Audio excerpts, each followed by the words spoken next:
Hello നമസ്കാരം, ഞാൻ Jayashree Govindan, worry free retirement consultant. ഇന്നത്തെ വിഷയം, നിങ്ങൾ ഫിനാൻഷ്യലി സ്ട്രഗിൾ ചെയ്യുന്ന വ്യക്തിയാണോ? ഫിനാൻഷ്യൽ സ്ട്രഗിൾ ഇല്ലാത്ത ആരും തന്നെ ഇന്ന് കാണില്ല, അല്ലേ? നമുക്ക് എത്രയൊക്കെ വലിയ ജോലികൾ ഉണ്ടായിരിക്കും, എന്നാലും എത്ര വരുമാനം ഉണ്ടായാലും നമ്മളുടെ ഫിനാൻഷ്യൽ സ്ട്രഗിൾ ഒരിക്കലും മാറില്ല. കാരണം നമ്മൾക്ക് വരുമാനം വരുന്നതിന് ഇരട്ടിയോളം നമുക്ക് എക്സ്പെൻസും ഉണ്ടാവുന്നു.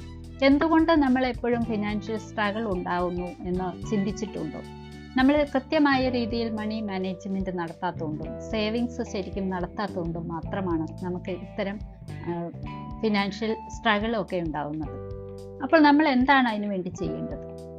ഞാനൊന്ന് ചോദിക്കട്ടെ, നിങ്ങളിൽ എത്ര പേര് കൃത്യമായിട്ട് എല്ലാ മാസവും ഒരു തുക, നിങ്ങൾക്ക് കിട്ടുന്ന വരുമാനത്തിൽ നിന്ന് ഒരു തുക സേവ് ചെയ്യുന്നുണ്ട്? പലരും ചെയ്യാറില്ല. ചിലപ്പോൾ 1-2 മാസം ചെയ്തേക്കാം. അത് കഴിയുമ്പോൾ മറ്റു പല തിരക്കുകളും അല്ലെങ്കിൽ മറ്റു പല ആവശ്യങ്ങളുമായിട്ട് ഉള്ള പൈസ മുഴുവനും അതിനു വേണ്ടി ചെലവഴിക്കുന്നു. അല്ലെങ്കിൽ പിന്നെ തികയാതെ വരുന്നത് കടം വാങ്ങുന്നു.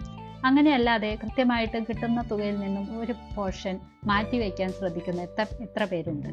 അങ്ങനെ മാറ്റിവെക്കുന്നവരുണ്ടെങ്കിൽ അവർക്ക് ഒരിക്കലും ഫിനാൻഷ്യൽ സ്ട്രഗിൾ ഉണ്ടാകാറില്ല. കാരണം ഒരു എമർജൻസി ഫണ്ടാണ് അവിടെ രൂപീകരിക്കപ്പെടുന്നത്.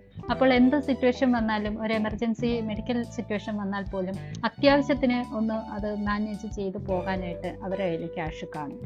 പിന്നെ വലിയ തുകയൊക്കെ വന്നാൽ മാത്രമാണ് അവർ ബുദ്ധിമുട്ടാകുന്നത്.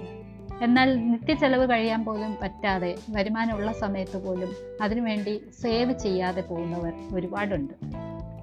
നിങ്ങൾക്ക് സേവ് ചെയ്യാം, തീർച്ചയായിട്ടും. നിങ്ങൾ കിട്ടുന്ന 100 രൂപയാണെങ്കിൽ പോലും അതിൽ നിന്ന് 10 രൂപ സേവ് ചെയ്യാൻ പഠിക്കുക. അതൊരു ഹാബിറ്റാക്കി മാറ്റുക.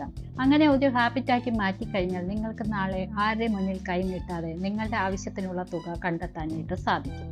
അങ്ങനെ നിങ്ങൾക്ക് നിങ്ങളുടെ ജീവിതത്തിൽ ഒരു ഹാബിറ്റ് തുടങ്ങാൻ ആഗ്രഹമുണ്ടെങ്കിൽ, നിങ്ങൾക്ക് നിങ്ങളുടെ കിട്ടുന്ന വരുമാനത്തിൽ നിന്നും സേവ് ചെയ്യാൻ ആഗ്രഹമുണ്ടെങ്കിൽ തീർച്ചയായിട്ടും ഞങ്ങളെ കൺസൾട്ട് ചെയ്യാം. ഞങ്ങൾ നിങ്ങളുടെ സഹായത്തിന് എപ്പോഴും ഇവിടെയുണ്ട്. അപ്പോൾ അടുത്ത ഒരു എപ്പിസോഡിൽ കാണും വരെ ടേക്ക് കെയർ. Bye bye.